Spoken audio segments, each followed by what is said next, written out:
गीता पढ़ोगे तो आगे बढ़ोगे।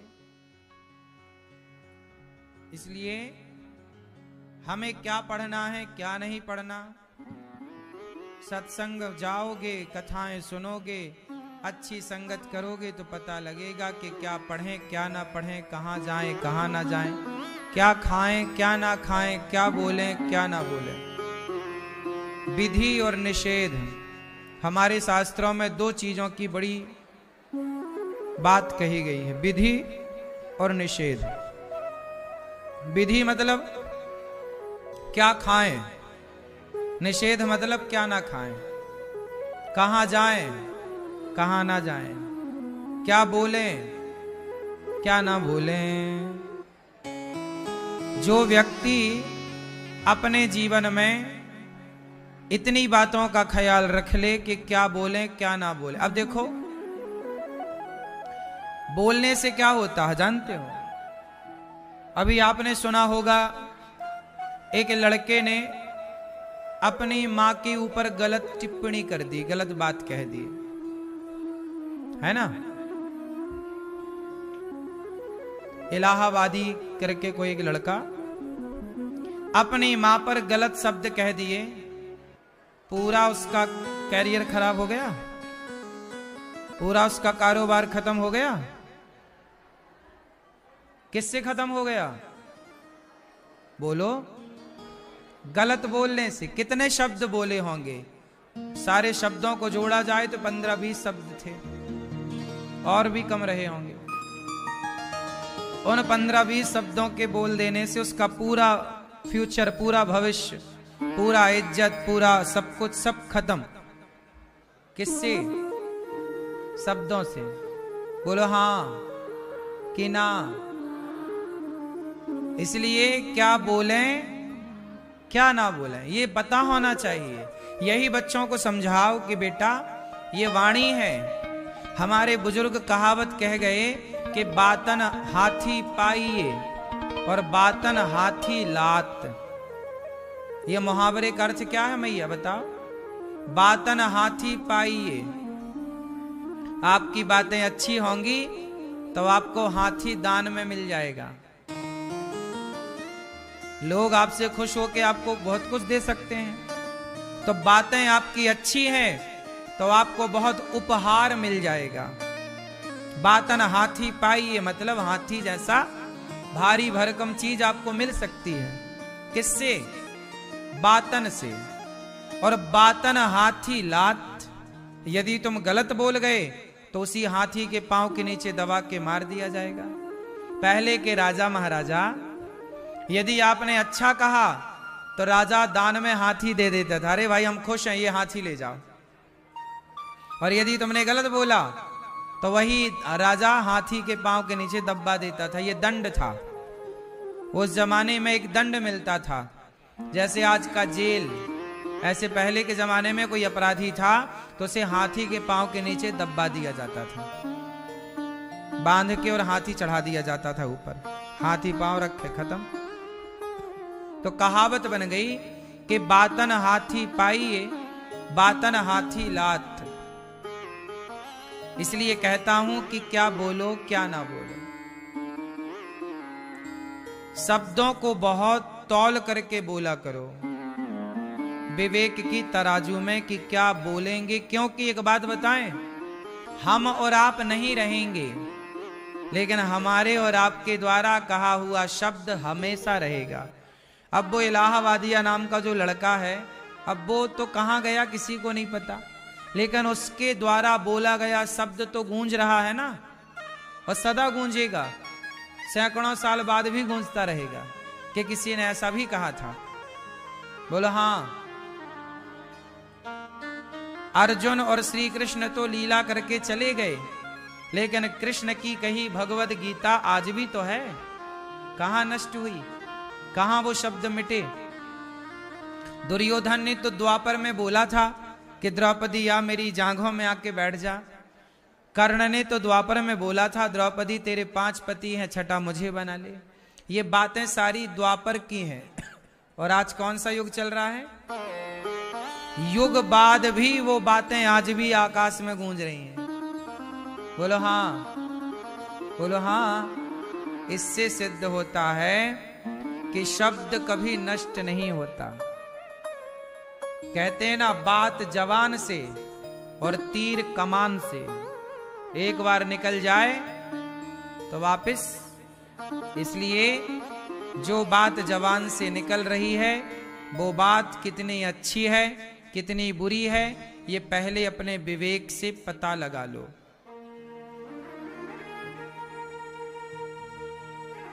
क्योंकि बोला गया एक एक अक्षर नष्ट ना होने वाला, कभी नष्ट ना होगा। बात समझ में आई कि नहीं?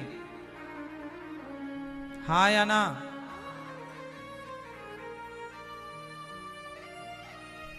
इसलिए विधि और निषेध, हमारे शास्त्र यही सिखाते हैं। आज के लड़कों को, आज की पीढ़ी को सत्संग में बैठने का टाइम नहीं है। इंस्टाग्राम चलाते हैं, 30 सेकंड 40 सेकंड की क्लिप देखते रहते हैं, रील। समय नहीं है, समय नहीं है, फिर भी भारत का नौजवान 5-5 घंटे सोशल मीडिया में समय देता है।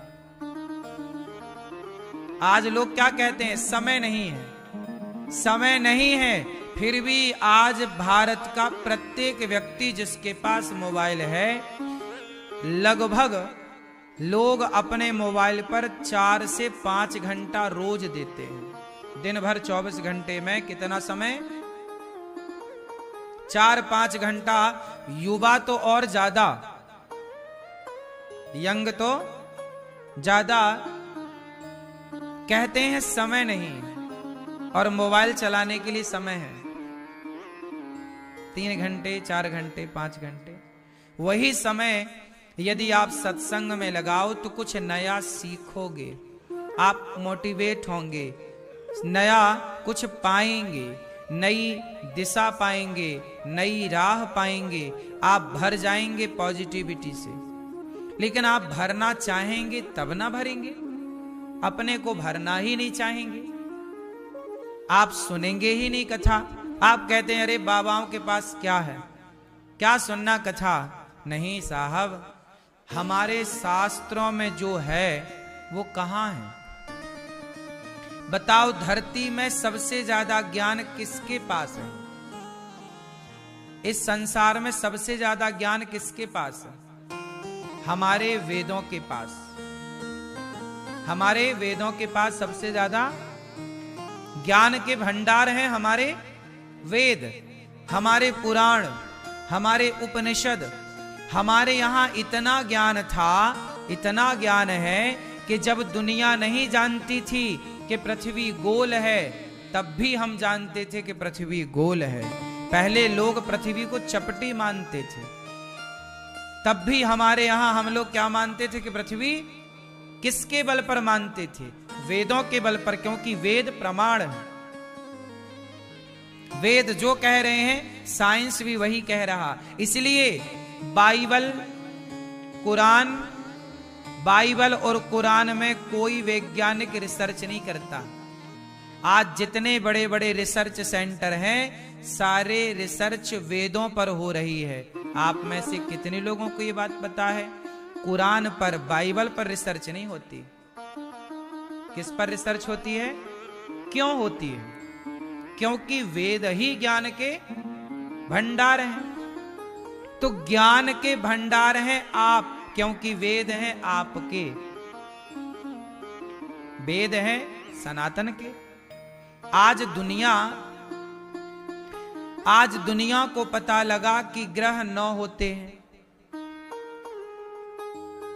साइंस पहले प्लूटो को ग्रह मानती है, फिर उपग्रह मान लेती है। तो साइंस को अब पता लगा कि ग्रह ये हैं, उपग्रह ये हैं, ग्रह इतने हैं। हमारे यहां हमारे वेदों ने पहले ही बता रखा था कि हमारे यहां ग्रह 9 हैं। पर विज्ञान को आज पता लगा। विज्ञान वेदों को डायरेक्ट नहीं मान रहा है, इनडायरेक्ट मान रहा है। क्योंकि डायरेक्ट मानेगा तो वैज्ञानिकों को फिर कहना पड़ेगा कि भाई आज हमने जो पाया है सब वेदों की देन है। यदि इतना कह देता है तो विज्ञान को लोग कम, पुराण को, वेद को लोग ज्यादा तवज्जो दे देंगे। तो वैज्ञानिक लोग अपने इंसल्ट भी तो नहीं कराना चाहते, कर रहे, पा रहे हैं वेदों से, पर वो वेदों का नाम नहीं लेना चाहते। बात समझ में आई? दुनिया की सारी रिसर्चें वेदों के अकॉर्डिंग है। ये तो बाद में भ्रम डाल दिया कि न्यूटन ने गुरुत्वाकर्षण का सिद्धांत दे दिया। क्या न्यूटन के पहले हम लोग नहीं जानते थे कि गुरुत्वाकर्षण है पृथ्वी में? यदि नहीं जानते थे तो महाभारत का एक प्रसंग मैं आपको सुनाता हूं। जो न्यूटन तो अभी हुए ना कुछ 100 वर्ष पहले, महाभारत तो द्वापर में हुआ। महाभारत की एक घटना सुनाता हूं और एक राम रावण के युद्ध की एक घटना सुनाऊंगा आपको।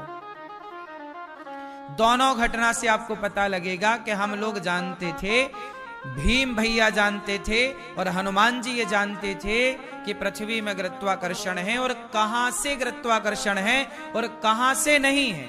इसका एक लिखित में प्रमाण लीजिए।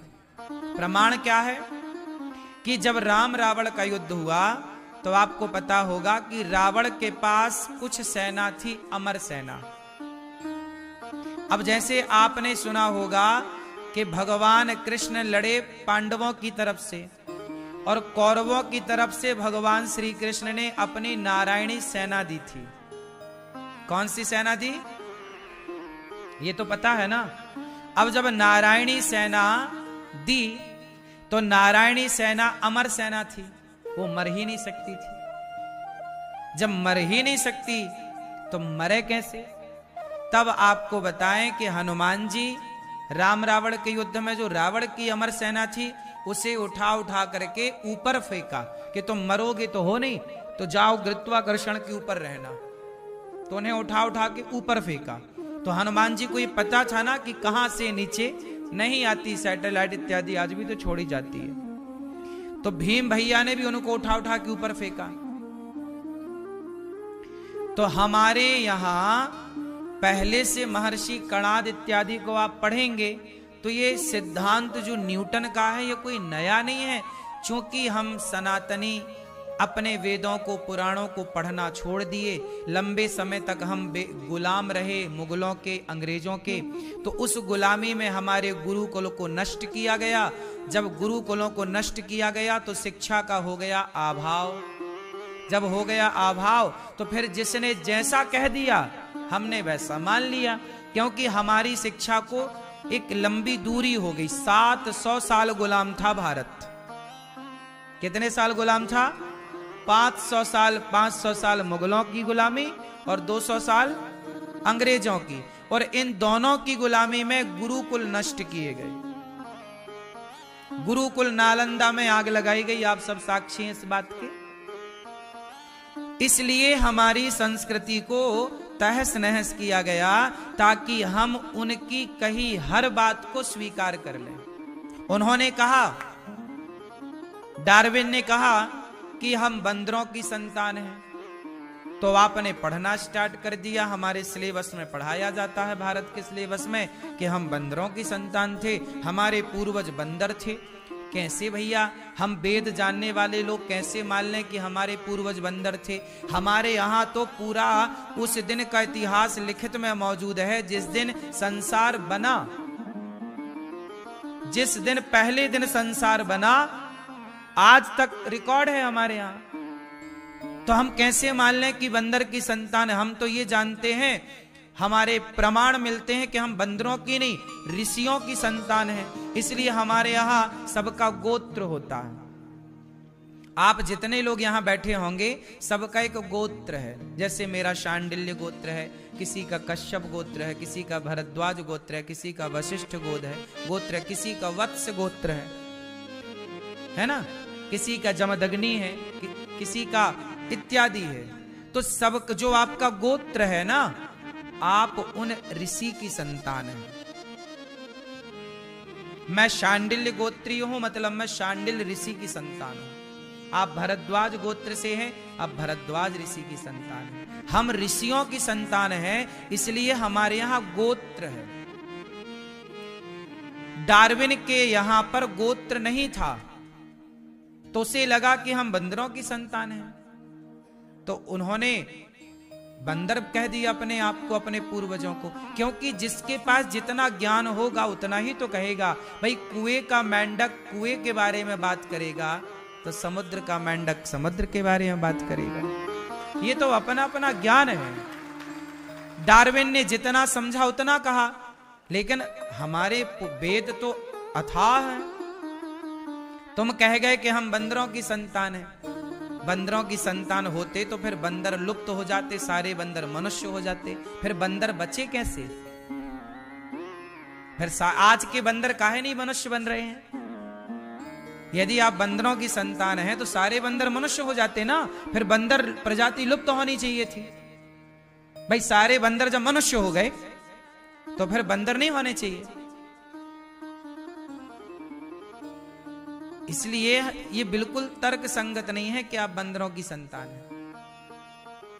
हां, डॉक्टरों की भाषा में मनुष्य की संरचना बंदरों की संरचना से कुछ कुछ मिलती है। डॉक्टरी मेडिकल साइंस के अनुसार कि उसके भी हमारे जो भी दवाइयां होती हैं, रिसर्च होती है, डॉक्टर बंदरों पे पहले एक्सपेरिमेंट करते हैं।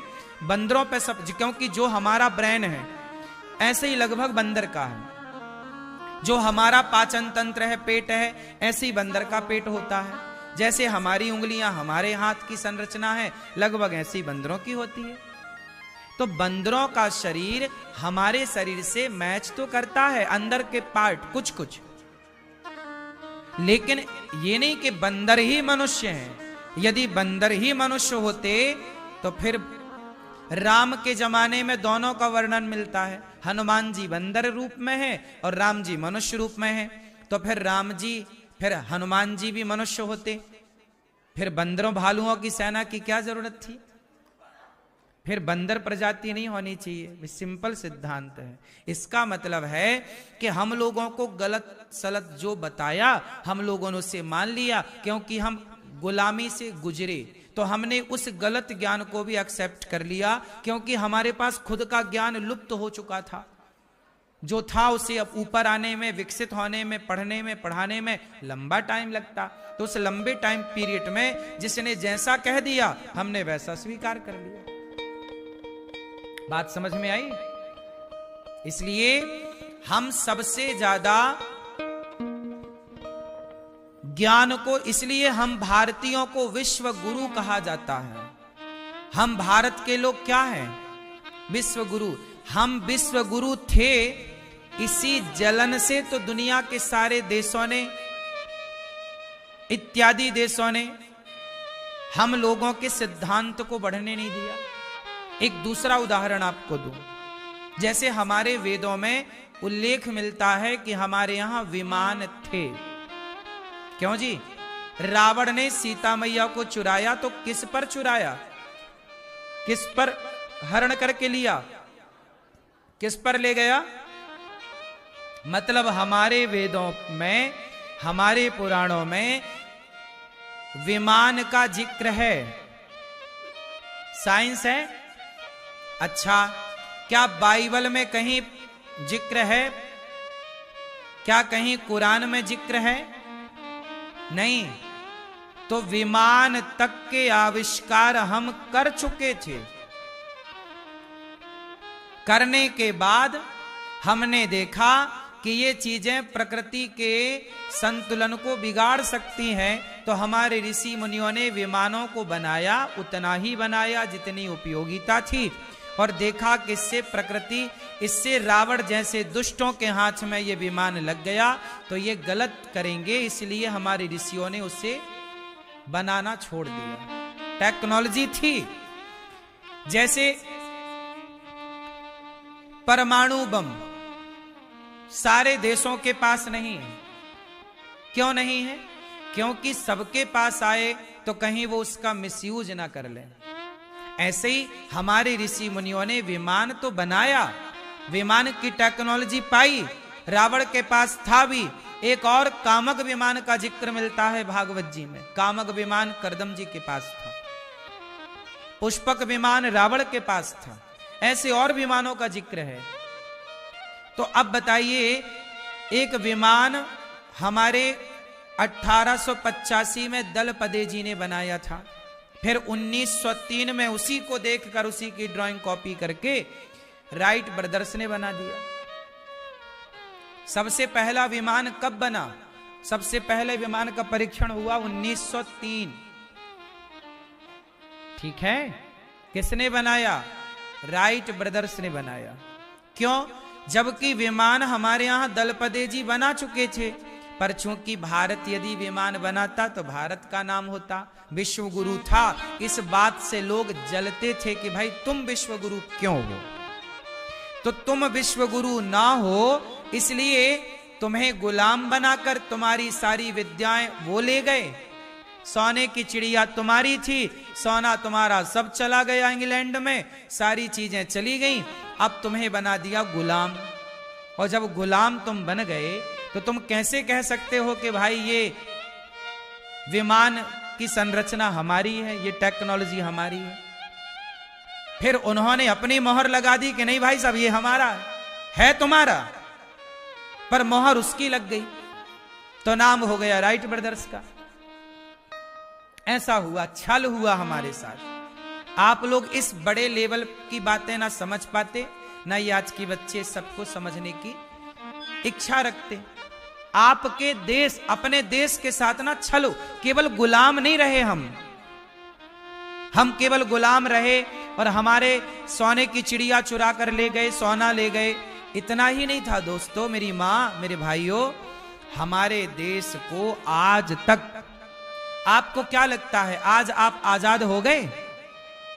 आजाद, आप आजाद हिंदुस्तान में हैं अभी वर्तमान में कि गुलाम हिंदुस्तान में?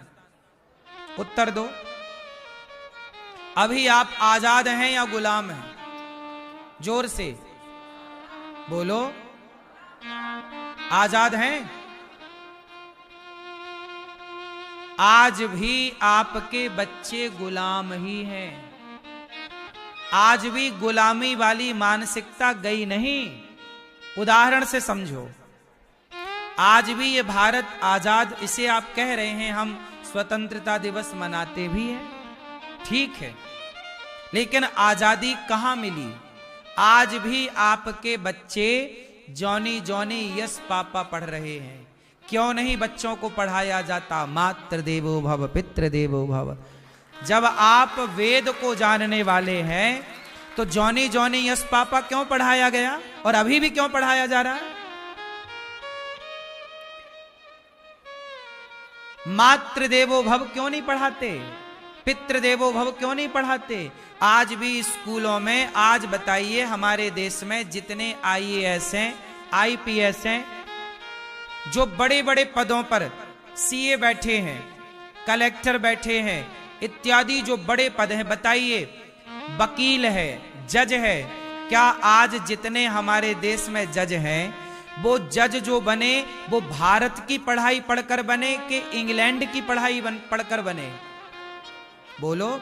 आज हमारे देश में जो शिक्षा प्रणाली है वो भारत के द्वारा लागू की गई शिक्षा है या अंग्रेजों के द्वारा लागू की गई शिक्षा चल रही है?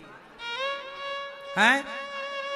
नहीं, आज भी हमारे देश में जो शिक्षा चल रही है वो भारत की लागू शिक्षा नहीं है। अंग्रेजों ने जो सिलेबस बनाया था वही चल रहा। मैकाले ने सिलेबस बनाया था सबसे पहले। एक अंग्रेज था मैकाले, क्या नाम था? मैकाले नाम का एक अंग्रेज था, उसने ही संडे की छुट्टी लागू करवाई थी। संडे की छुट्टी क्यों होती है? सोमवार की, शनिवार की क्यों नहीं होती? क्योंकि जो क्रिश्चियन होते हैं वो संडे के दिन चर्च जाते हैं। तुम्हें मंदिर नहीं जाने दिया, लेकिन खुद ने अपने धर्म को प्रमोट करने के लिए अपने लिए फुल टाइम निकाला संडे का। संडे की छुट्टी आज तक लागू है। बोलो हाँ। जो पढ़ाई आप पढ़ रहे हैं वो भारत की पढ़ाई नहीं है। अंग्रेजों ने जो सिलेबस बनाया था, अंग्रेजों ने जो रूटीन बनाया था, आज आप उसी को फॉलो कर रहे हैं। बोलो हां। आज जितने भी हमारे यहां जज बनते हैं, इंजीनियर बनते हैं, ये सारे लोग वो पढ़ाई पढ़कर बनते हैं, इंग्लैंड की पढ़ाई। भारत की पढ़ाई पढ़कर नहीं बनते। कोई भी आईएएस आईपीएस इंग्लैंड की पढ़ाई से बनता है। भारत की अपनी कोई पढ़ाई है ही नहीं। भारत की शिक्षा तो वेद है, पुराण है, उपनिषद है। हमारे यहां गणित, चलो बताओ भारतीय गणित का नाम बताओ। सब पढ़े लिखे आप बैठे हैं, बताओ भारतीय गणित का नाम बताओ। है वैदिक गणित। हमारी जो गणित है, कौन सी गणित है? उस वैदिक गणित के ही जानकार थे आर्यभट्ट। इतने बड़े जानकार हुए आर्यभट्ट के दशमलव और शून्य दिया, तब दुनिया ने आगे बढ़ना सीखा। जिस गणित के बल पर आर्यभट्ट ने दुनिया को दशमलव और शून्य दिया, आज वो गणित भारत में नहीं पढ़ाई जाती। ये भारत का दुर्भाग्य है। और हमारी जो वैदिक गणित है ना, इतनी, आज का जो सीए है, सीए जो हिसाब किताब संभालते हैं, ये सीए आज इंग्लैंड की पढ़ाई पढ़कर बनते हैं। सीए कोई भारत की थोड़ी वैदिक गणित पढ़ के बनते हैं। अब बताओ, क्या हमारे देश में मैनेजमेंट नहीं था? क्या सीए की पढ़ाई नहीं थी? पढ़ो, बनो सीए, पर इंग्लैंड के हिसाब से क्यों? भारत के हिसाब से बनो। भारत की वैदिक गणित पढ़कर बनोगे तो आप कितने विद्वान हो जाओगे आप। अब सोचो, हमारे यहां की शिक्षा के एक समूचा उदाहरण देता हूं, सुनो। इंची टेप होता है, सब जानते हो इंची टेप। स्केल होता है अपने पास, है ना? सबके कंपास में स्केल होता है, उससे हम लोग नापते हैं ये कितने इंच का है। एक इंची टेप होता है, मिस्त्री लोग नापते हैं। अब बताओ, पृथ्वीराज चौहान को तो जानते होंगे आप लोग। पृथ्वीराज चौहान के साथ में कवि थे, चंद्रवरदाई उनका नाम था। क्या नाम था? किस किस ने सुना चंद्रवरदाई के बारे में? सुना? सुनो, अब चंद्रवरदाई की गणित बोल रहा हूं मैं। देखो, आज की गणित तुम पढ़े हो ना, आज किसी गणितज्ञ को बिठाओ और बिठाओ, आप जहां बैठे हो वहां बिठाओ और उससे पूछो कि आप बिना नापे बताओ कि अनिरुद्धाचार्य जमीन से कितने इंच ऊपर बैठा है, यहां पर बताओ। लेकिन चंद्रवरदाई, सुनो, चंद्रवरदाई ने एक दोहा गाया, सबको याद है। जब अंधा कर दिया हमारे पृथ्वीराज चौहान को मोहम्मद गौरी ने, तो शब्द भेदी बाण था उनके पास, पृथ्वीराज चौहान के पास। तब मोहम्मद गौरी सामने खड़ा, बोले यदि तू शब्द भेदी बाण चला तो जरा इसे भेद कर दिखा। तब मौका था, चंद्रवरदाई ने कहा कि सुन चौहान, 4 बांस 24 गज। देखो, इंची टेप नहीं है, वहां कहां नापे? नजरों से नाप लिया चंद्रवरदाई ने और कहा कि 4 बांस 24 गज, अंगुल अष्ट प्रमाण, ता ऊपर सुल्तान है। मत चूके चौहान, तेरा शत्रु तेरे से इतनी, देखो 4 बांस दूरी, 4 बांस। उस जमाने के जो गणित थी ना, बांस के, एक बांस मतलब 20 फीट का बांस, तो 4 बांस मतलब 80 फीट। 4 बांस 24 गज, गज समझते हो ना? अंगुल अष्ट प्रमाण, इतनी दूरी, इतनी ऊंचाई। उसकी बात पृथ्वीराज समझ गए और कोई ना समझा। ये देखो गणित, आंखों से नाप लेते। क्या बात है साहब, इंची टेप से नहीं नाप के बताया, और जब बाण मारा जाके लगा और मर गया मोहम्मद गौरी। इतिहास साक्षी है। अब कोई इंजीनियर आंखों से नाप के बताए? इसलिए हमारी गणित ताकतवर थी, हमारा ज्ञान पूरी दुनिया को चक्कर में डाल देता था, इसलिए हम विश्व गुरु थे। यूं ही हवा में विश्व गुरु नहीं थे साहब। इसलिए हमारा आयुर्वेद आज भारत में भारत के डॉक्टर कहाँ हैं? आज जितने भी डॉक्टर बनते हैं इंग्लैंड की पढ़ाई पढ़ के बनते हैं। हमारा अपना डॉक्टर तो वैद्य है। जब लक्ष्मण जी को लगा तो वैद्य को लाए। हनुमान जी किसे लाए? डॉक्टर को नहीं लाए, किसे लाए? वैद्य को। और आपको आज एक बात बताऊं, हमारे सरकारी दस्तावेज में वैद्यों की वैल्यू कम है, डॉक्टरों की वैल्यू ज्यादा है, जबकि वैद्य डॉक्टरों से ज्यादा काम कर सकते हैं। लेकिन अब चूंकि भारत में वैद्य बने तो वो छोटा माना जाए, डॉक्टर बने तो बड़ा माना जाए। आयुर्वेद को प्रमोट नहीं किया, वो तो अब वर्तमान की सरकार आयुर्वेद को आगे बढ़ा रही है, वरना आयुर्वेद तो बिल्कुल जीरो सा हो गया था, जबकि वो हमारी विरासत है। बोलो हां। इसलिए अपने देश को समझो, अपनी भारतीय विधाओं को जानो। आज जितने भी जज बनते हैं, जज न्याय किसके आधार पर करते हैं? पहले का न्याय कैसा था? द्रौपदी के कपड़े उतारने वाले का सर्वनाश हुआ, यह न्याय था। बोलो हां। चोरी करने वाले के हाथ काट दिए जाते थे, यह न्याय था। सीता को हाथ लगाने वाले रावण की लंका जला दी जाती थी, सर्वनाश कर दिया जाता था, यह राम का न्याय था। आज कहां न्याय है? बलात्कार होने वाली बेटियों को न्याय नहीं मिलता। अंधा है ना कानून, क्योंकि भारत की पढ़ाई से नहीं बना, भारत की शिक्षा से नहीं चल रहा कुछ। मैं काले के द्वारा बनाई गई विधाएं चल रही इस देश में। मैं तो कहता हूं सारी शिक्षा प्रणाली को पहले खत्म किया जाए पुरानी को, और नया सिलेबस। बच्चों को भगवत गीता पढ़ानी चाहिए स्कूलों में, वेद पढ़ाने चाहिए, पुराणों का सार पढ़ाना चाहिए, उपनिषद पढ़ाना चाहिए, अपना ज्योतिष पढ़ाना चाहिए कि क्या है ग्रहों की दूरियां पृथ्वी से, कितने ग्रह। ये शिक्षा, ज्योतिष केवल कुंडली देखने का नाम नहीं है। ज्योतिष को बदनाम कर लिया कुछ लोगों ने। ज्योतिष का मतलब केवल कुंडली नहीं, ज्योतिष का मतलब कि आप यहां बैठे बैठे ये पता लगाएं कि अगला सूर्य ग्रहण कितने बजकर कितने मिनट पर पड़ेगा। ये ज्योतिष है, अगला सूर्य ग्रहण। अब सोचिए, हमारे ऋषि मुनि यहीं बैठे बैठे बता देते थे। उनकी गणित देखिए, पंचांग खरीदो तो 5-10 रुपए के पंचांग में लिखा था अगला सूर्य ग्रहण फलानी तारीख को इतने बजकर इतने मिनट पर। तब जब सैटेलाइट नहीं थी, जब नासा नहीं था, जब विज्ञान नहीं था, तब हम लोग जानते थे कि सूर्य ग्रहण कब पड़ेगा, चंद्र ग्रहण कब पड़ेगा। ये हमारी गणित है, ये है, ये पढ़ाना चाहिए। हम जानते थे कि बृहस्पति का एक चक्कर 12 साल का है, इसलिए हमारे यहां कुंभ 12 साल में एक बार आता है। ये साइंस है, ये विज्ञान है। बच्चों को पढ़ाना चाहिए। बच्चों को गा से गधा पढ़ा रहे हैं, इससे क्या बनेंगे? मेरी मां गा गधे का, गधा पढ़ रहा है कौन? गधा।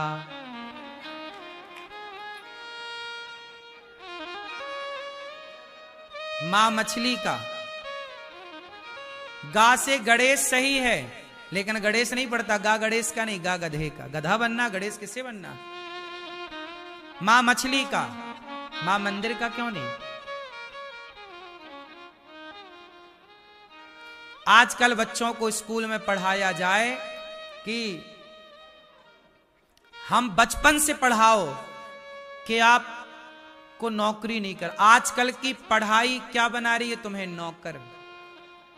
सारे पढ़े लिखे लड़के खड़े हैं लाइन में, नौकरी चाहिए। आज यहां मैं वैकेंसी निकाल दूं कि मुझे 100 लड़कों की जरूरत है और 25,000 रुपए तनख्वाह मिलेगी। 100 लड़कों को बोलूंगा तो कम से कम 10,000 लड़के भी आ जाएं। हाँ या ना? 25,000 की नौकरी के लिए, और 50,000 की हो तो फिर और पूछो। इस तरह का है। तुम्हारी पढ़ाई ने तुम्हें नौकर बना दिया, जबकि हमारे यहां चंद्रगुप्त ने पढ़ाया, चाणक्य ने पढ़ाया चंद्रगुप्त को, तो चंद्रगुप्त को नौकर नहीं सम्राट बनाकर बिठा दिया चाणक्य ने। ये शिक्षा है।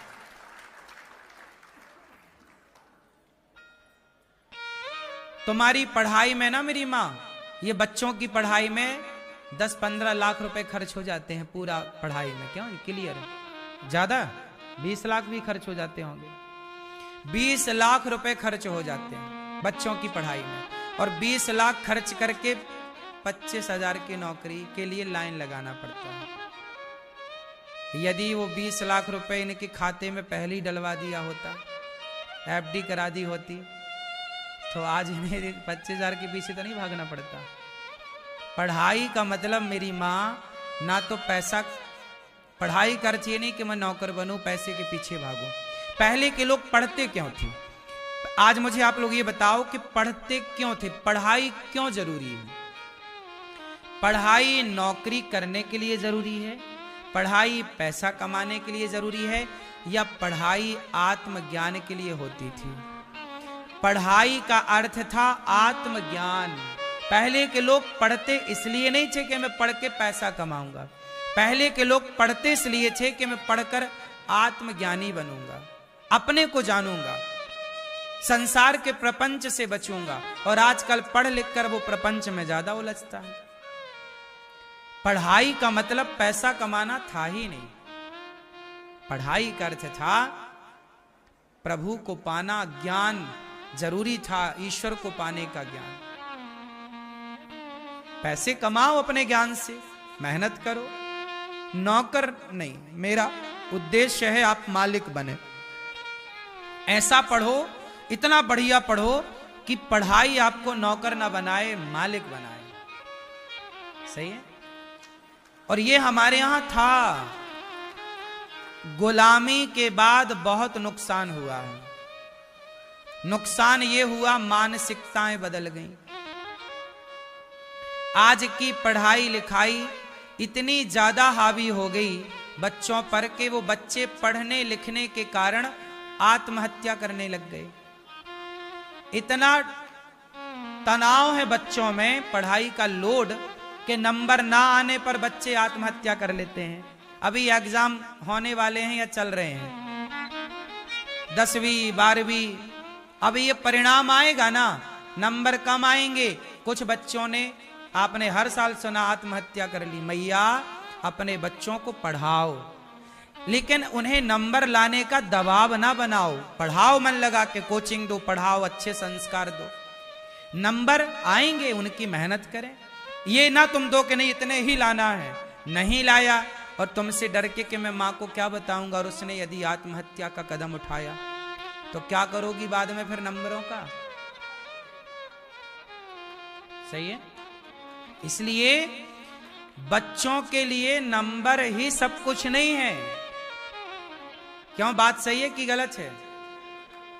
पढ़े लिखे लोग, ज्यादा नंबर वाले लोग, ठीक है, लाओ नंबर, पर ये इसका मतलब ये नहीं कि कम नंबर वाला कुछ नहीं कर सकता। कम नंबर वाला भी बहुत कर सकता है। हमारे पास नंबर नहीं है, हम कम नंबर लाए, हम फेल हो गए, इसका मतलब ये छोड़ी है कि हम इतिहास नहीं रच सकते। एक और उदाहरण देता हूं। हमारे भारत में एक राज्य है उड़ीसा। एक उड़ीसा में एक सज्जन है आज भी। मैं देखो, सारे पढ़े लिखे लोग और जितने लोग मेरी बात समझ रहे हैं उनके लिए, तुम नहीं पढ़े लिखे या पढ़े, दोनों के लिए मेरी बात। पढ़ाई, नंबर ही महत्वपूर्ण नहीं होते। मैं सिद्ध कर रहा हूं इस बात से। हमारे भारत में उड़ीसा है। उड़ीसा में एक आदमी है, नाम है हलधर नाग। क्या नाम है? हलधर नाग। अभी उन्हें राष्ट्रपति जी ने एक पुरस्कार दिया, सम्मान दिया देश की ओर से। वो हलधर नाग जानते हो कितना पढ़े हैं? 3री तक। गूगल करना मिल जाएगा। कितना पढ़े हैं? जोर से सुनो, अपने लड़का छोरा छोरियों को बताना ये बात। 3री तक पढ़े हैं हलधर नाग।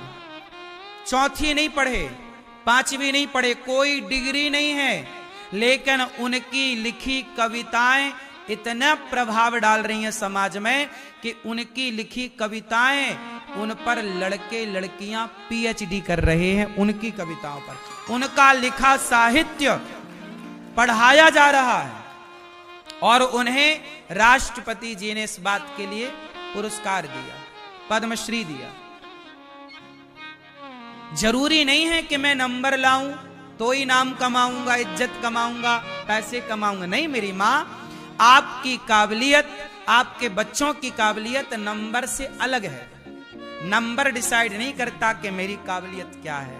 ये तो मूर्खों ने बना रखा है सिद्धांत कि नंबर डिसाइड करेगा कि काबिलियत क्या है। अरे काबिलियत डिसाइड करेगी कि नंबर क्या है, नंबर क्या डिसाइड करेगा कि काबिलियत क्या है।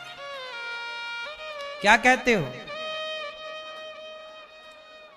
टाटा, बिड़ला, अडानी, अंबानी, कौन इनके नंबर पूछ रहा है? और सारे ज्यादा नंबर वाले इनके घर में नौकरी कर रहे हैं। तुम में काबिलियत तो हो, तुम्हारे घर तो सारे आईएएस आईपीएस खड़े रहेंगे एक पांव से, पढ़े लिखे लोग। तुम में काबिलियत तो हो पढ़े लिखे की, तुम फौज खड़ा कर सकते हो अपने पीछे। पढ़े लिखे पैसों में मिलते हैं, काबिलियत पैसों में नहीं मिलती साहब, काबिल तो बनना पड़ता है। मैया क्या बोलती तू? काबिलियत बड़ी है, चलो बताओ, काबिलियत बड़ी है कि नंबर बड़े हैं? बोलो। काबिलियत की बराबरी नंबर कर सकता है? हाँ, इसलिए अपने बच्चों को काबिल बनाओ, हुनर सिखाओ। इन हाथों में हुनर है तो सब है, नंबर का खाक। नंबर वाले सब आलू टमाटर तौल रहे हैं। ये भी काम है, हम कह नहीं रहे हैं इसको बुरा, सब सही है।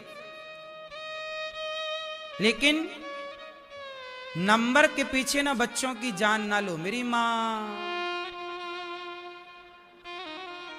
नंबर के चक्कर में ना बच्चे बेचारे गधों की तरह भाग रहे हैं। इतना बड़ा झोला टांगे सवेरे शाम कोचिंग। ना बच्चे खेल पा रहे हैं, ना बच्चों के सो पा रहे हैं। सवेरे से मम्मी 5 बजे 6 जाग बेटे स्कूल जा, और सवेरे नींद आती है बिंदास। और स्कूल वालों को भी पता नहीं सरकार क्या कर रही है।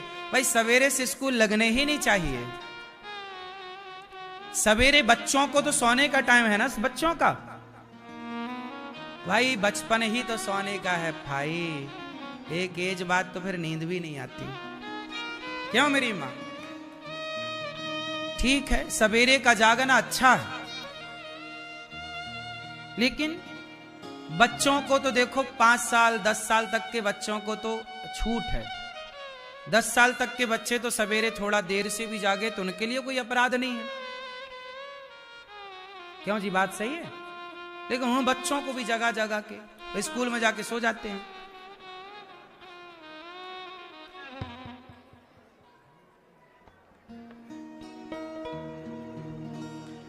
बच्चों का बचपना छीन लिया आज के स्कूलों ने। हमारे देश में शिक्षा फ्री थी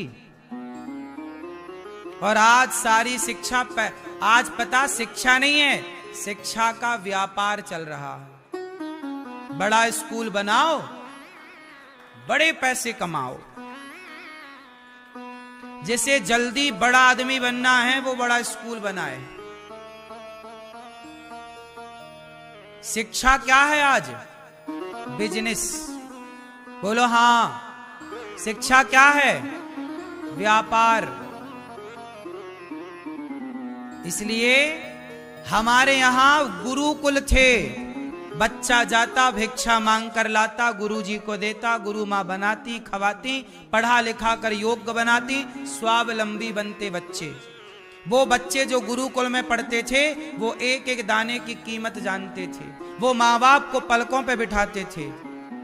और आज के पढ़े लिखे बच्चे जो व्यापारी शिक्षा में पढ़ के आ रहे हैं, स्कूलों में वो अपने माँ बाप को घर से बाहर निकाल रहे हैं, वृद्धाश्रम में खदेड़ रहे हैं अपने माँ बाप को। शिक्षा व्यापार हो गई, हाँ या ना? आज भी इस भरे संसार में जहां व्यापार बन गई शिक्षा, आज भी वृंदावन में गौरी गोपाल गुरुकुल है। ये दास आपसे भिक्षा मांग मांग कर आज गौरी गोपाल गुरुकुल में 150 बच्चे पढ़ते हैं।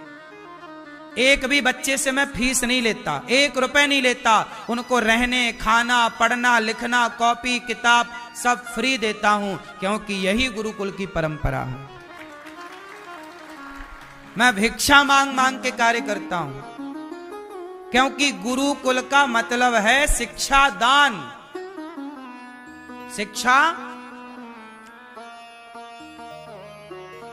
शिक्षा पैसों में कम मिलती थी साहब। चाणक्य ने पढ़ाया चंद्रगुप्त को, बताओ कितनी फीस ली? वशिष्ठ जी ने पढ़ाया राम को, बताओ कितनी फीस ली? भगवान कृष्ण को 64 कलाओं का योग बनाया। महर्षि उज्जैन में रहने वाले सांदीपनि जी ने क्या फीस ली? कितनी फीस ली? गुरु द्रोणाचार्य ने पढ़ाया अर्जुन को, क्या फीस ली? शिक्षा फ्री थी, शिक्षा पर सबका अधिकार था। ये भी अंग्रेजों ने और मुगलों ने थोप दिया कि शिक्षा हिंदुओं के यहां, सनातन में शिक्षा पर भेदभाव। हमारे यहां कभी भेदभाव नहीं था। जिस स्कूल में, जिस गुरुकुल में राम पढ़ते थे, उसी गुरुकुल में निषाद राज भी पढ़ते थे। पहले थे गुरुकुल, बाद में बने यीशुकुल। क्या बने? स्कूल नहीं है ये है यीशु कुल, कॉन्वेंट स्कूल। कॉन्वेंट स्कूल को गूगल में डालना कि कॉन्वेंट स्कूल का मतलब क्या होता है। कॉन्वेंट स्कूल बनाए थे क्रिश्चियनों ने, इसलिए कि वो अपने धर्म का, मतलब क्रिश्चियन लोग अपने क्रिश्चियन का धर्म का प्रचार करेंगे। ये उनका एक तरह से गुरुकुल था, जहां वो अपने धर्म का प्रचार करने के लिए अपने लड़कों को पढ़ाते थे, अपनी लड़कियों को। अब कॉन्वेंट स्कूल जो ईसाई मिशनरी का प्रचार करने के लिए बना था, उस ईसाई मिशनरी के प्रचार में आपका बच्चा क्या करने जा रहा है? फिर तुम्हारा बच्चा भी कल ईसाई हो जाएगा। ईसाई का मतलब है ईसाई विचारधारा तुम्हारे बच्चे में आ जाएगी। ईसाई के स्कूलों में वहां मांस खाना सही बताते हैं वो लोग। आज भी ईसाइयों के स्कूलों में मांस खाने को वो लोग सही बताते हैं। तुम्हारे बच्चे को यही पाठ पढ़ाते हैं कि अंडा खाना सही है, अंडे में प्रोटीन हो रहा है, ऐसा बता रहे हैं। मांस के फायदे गिना रहे। इससे क्या होगा? तुम्हारा बच्चा पढ़ने गया था लेकिन मांसाहारी बन के आएगा। नहीं समझ रहे हो? षड्यंत्र। आज भारत के 80% स्कूलों पर क्रिश्चियनों का कब्जा है। पूरे देश के कोने कोने में पढ़ाने वाले कौन हैं? क्रिश्चियन। कॉन्वेंट स्कूल सब पढ़ा रहे हैं बच्चों को। वहां कलावा पहन के जा रहे हैं तो तरवा देते हैं, पर क्रॉस पहन के जा रहे हैं तो वहां खुद वो क्रॉस पहन के वहां का टीचर पढ़ा रहा है और बच्चों से कह रहा कलावा ना पहनो। नहीं समझ रहे हो आप? तुम बहुत देर से समझते हो। कितना आज सरकार क्यों नहीं देख रही इस बात को? मैं इस बात से परेशान हूं। भाई तुम पढ़ाओ बच्चों को। बच्चे कलावा पहन के गए कि नहीं, इसमें तुम्हें क्या? वो हाथ में कलावा पहना, तुम्हें क्या करना भाई? तुम पढ़ाओ ना। बच्चा तुलसी की माला पहन के जा रहा तो तरवा दे रहे हैं। क्यों भैया? तुम पढ़ाओ। तुम तुलसी माला काहे देख रहे हो? वो हमारी अपनी परंपरा कि हम तुलसी माला पहने कि नहीं, हम तिलक लगा के जाएं, तुम्हें क्या प्रॉब्लम है? भाई टाई बेल्ट बैच पहन के गए ना, तो तिलक लगा के बच्चे जाएं तो बुराई क्या है?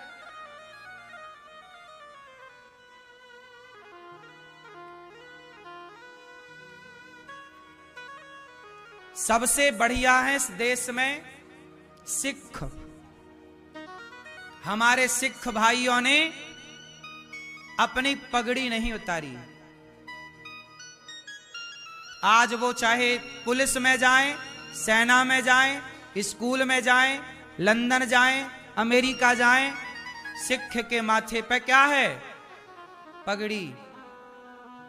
उन्होंने नहीं छोड़ा अपनी परंपराओं को, उनके गले में कटार है।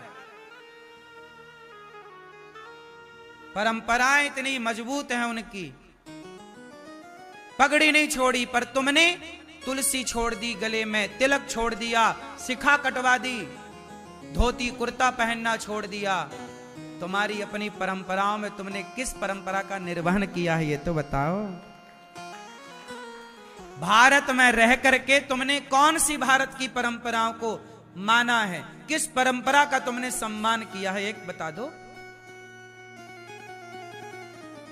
एक परंपरा का नाम बताओ जिस परंपरा का तुमने पालन किया है ठीक से। कब कब तुम तिलक लगाते हो? कब कब भारत का पहनावा धोती कुर्ता है? कब कब तुम धोती कुर्ता पहनते हो? पैंट शर्ट तुम्हारा पहनावा नहीं है। महाराणा प्रताप लड़े तब पैंट शर्ट पहन कर नहीं, धोती कुर्ता पहन कर लड़े।